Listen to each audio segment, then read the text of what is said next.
இந்திய நாட்டின் பல்வேறு பகுதிகளில் 76வது குடியரசு தின விழா கொண்டாட்டம். இந்திய அரசியலமைப்பு சட்டம் நமக்கு கொடுத்த உரிமைகளையும் விடுதலைக்கு போராடியவர்களையும் நினைவு கூர்ந்து போற்றும் நாள் என மக்கள் பெருமிதம்.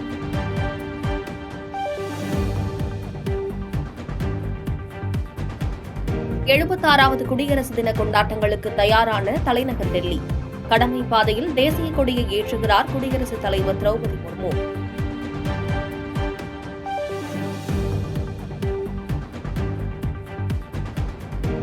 சென்னையில் நடைபெறும் குடியரசு தின விழாவில் தேசிய கொடியை ஏற்றினார் ஆளுநர் ஆர் என் ரவி. முதலமைச்சர் மு.க.ஸ்டாலின் உள்ளிட்டோர் பங்கேற்று அணிவகுப்பை பார்வையிட்டனர்.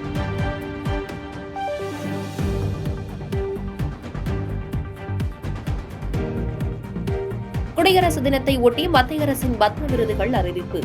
7 பேருக்கு பத்ம விபூஷன், 19 பேருக்கு பத்ம பூஷன், 113 பேருக்கு பத்மஸ்ரீ விருது அறிவிப்பு.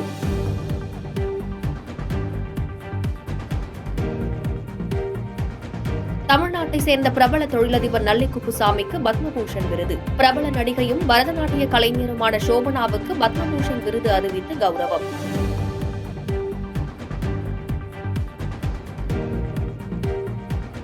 செஃப் தாமோதரன், பறை இசை கலைஞர் வேலு ஆசான் உள்ளிட்டோருக்கு பத்ம விருது அறிவிப்பு.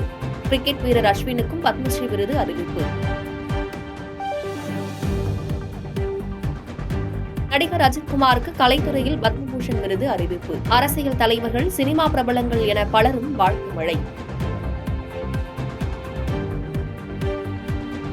பத்ம விருது அறிவிக்கப்பட்டதற்கு குடியரசுத் தலைவர் பிரதமருக்கு நன்றி.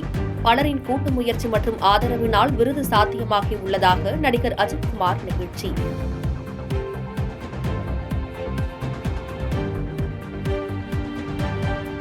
பத்ம விருது தேர்வானவர்களுக்கு பிரதமர் மோடி வாழ்த்து. ஒவ்வொரு விருதாளரும் கடின உழைப்பு, அர்ப்பணிப்புடன் புதுமையை படைத்தவர்கள் என பெருமிதம்.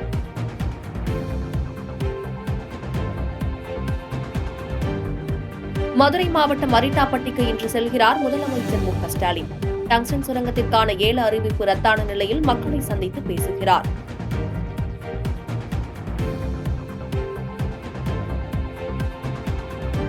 பாலக்கோடு சுற்றுவட்டார பகுதிகளில் கடும் பனிமூட்டம். விவசாயிகள் மற்றும் வாகன ஓட்டிகள் அவதி.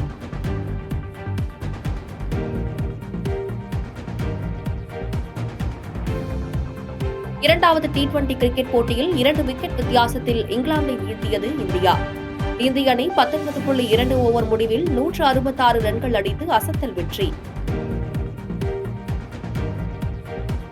பாதகம் செய்பவரை கண்டால் நாம் பயம் கொள்ளலாகாது பாப்பா.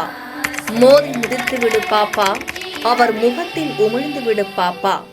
அண்மை செய்திகளை உடனுக்குடன் தெரிந்து கொள்ள இணைந்திருங்கள் எம் நாடு தொலைக்காட்சியுடன்.